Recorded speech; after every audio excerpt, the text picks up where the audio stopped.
Feeling a little fatigued in training? What could it be? Your sleep, nutrition, and stress maybe is catching up? Or have you been pushing it too hard in training and it's time for a deload week? Here's everything you need to know about backing off the gas pedal so you leave energy in the tank for later.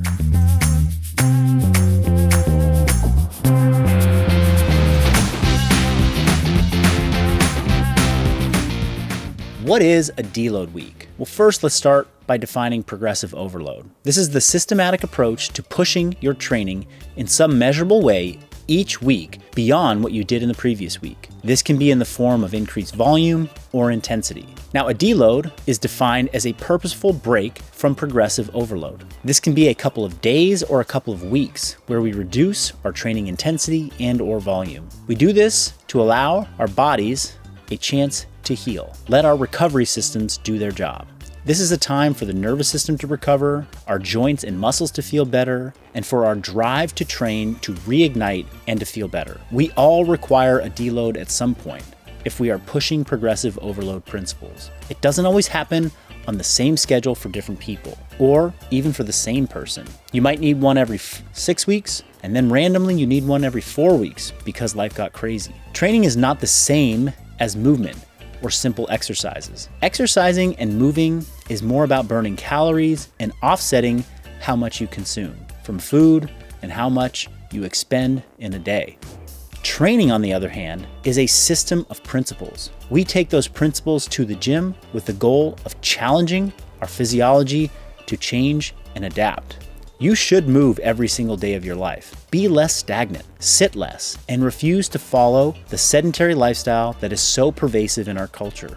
Training, however, doesn't happen every day. Rather, it should take place 2 to 6 times per week with the distinct goal and purpose of stressing your body to change. And if that's the goal, then the best methods to stressing the body do just a little bit more than last time in some objective and measurable way. As we progress week after week, there eventually comes a time when you stop seeing progress at the same rate. The weights can't go up as quickly, the reps can't increase week after week, and you don't see your times coming down. This might happen for you every 6 weeks, 4 weeks, or 3 months. But what dictates the time you can spend in a progressive overload cycle? The first is training age. Less trained individuals, like beginners, can progress for longer without seeing a stall in their progress. The next is training intensity. Less relative intensity each day, and you can progress for longer, albeit slower. Then there's recovery. How well you are recovering outside of the gym with sleep, hydration, and other recovery practices like sauna, cold plunge, and relaxation. And of course, there's nutrition. How are you fueling your body before, during, and after training?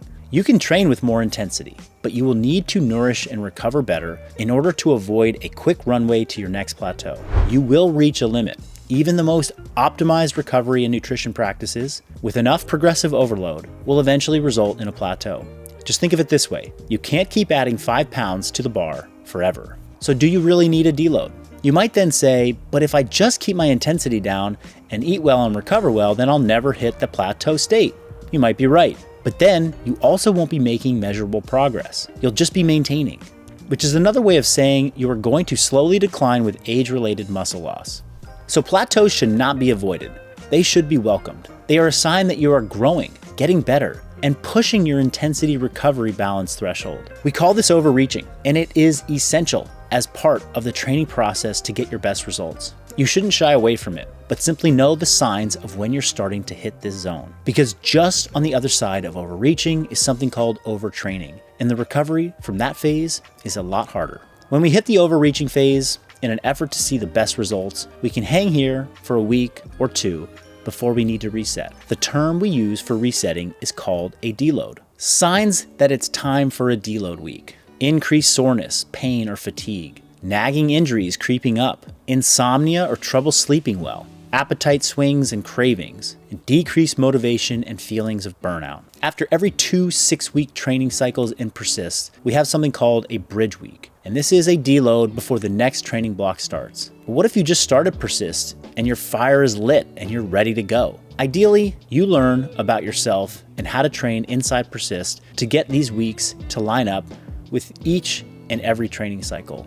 You use our guided program to build up your intensity over 6 weeks. The last 2 weeks, we typically push your threshold into the overreaching state to get the most out of the training block. Then, when it's time to start a new training cycle, you dial things back in week 1. You allow your body to reset, recharge, and feel ready to build for yet another 6 weeks. Of the thousands of participants in Persist, does everyone fall neatly into this schedule? Definitely not. Some people join mid-training cycle and don't follow this curve.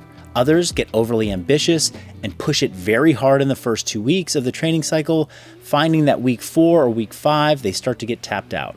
A certain number don't challenge themselves sufficiently within a 6-week cycle and finish week 6 still feeling chipper and refreshed. Some people have unexpected life circumstances pop up that add stress to their plate and cause their training to feel like overreaching earlier than normal. Whenever you hit this point in your training, be it at week 6 or at week 3 of your training, it's important to know how to help turn things around. I've learned that no matter how perfect the program is laid out, and no matter the intentions, real life is another story.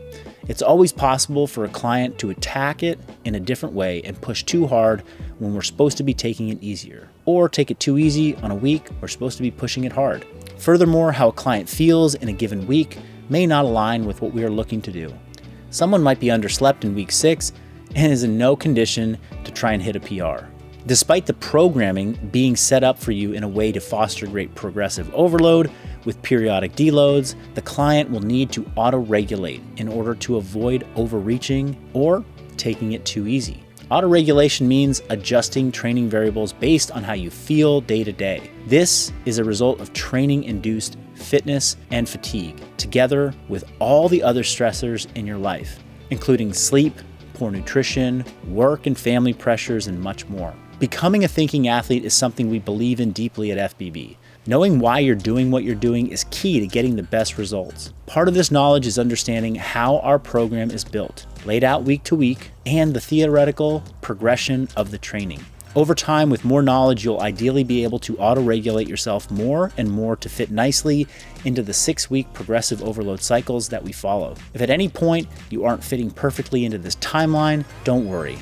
You can still make great progress or maintain through turbulent times in your life. If you desire to know more about how to optimize this for yourself, then please reach out to our support team. We can guide you or connect with you to coach to customize this journey for you. Visit functional-bodybuilding.com to learn more about our coaching services or try Persist Training Program for free.